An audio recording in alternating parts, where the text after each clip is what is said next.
प्रणमत देहं प्रकटिततालं षड्गिरितालमिदं तत्तत् षड्गिरितालमिदं तत्तत् षड्गिरितालमिदम्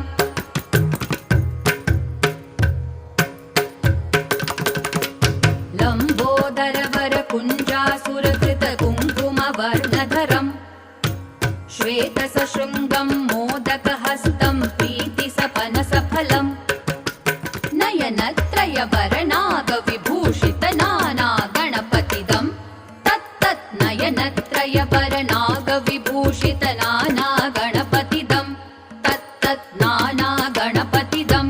तत्तत् नानागण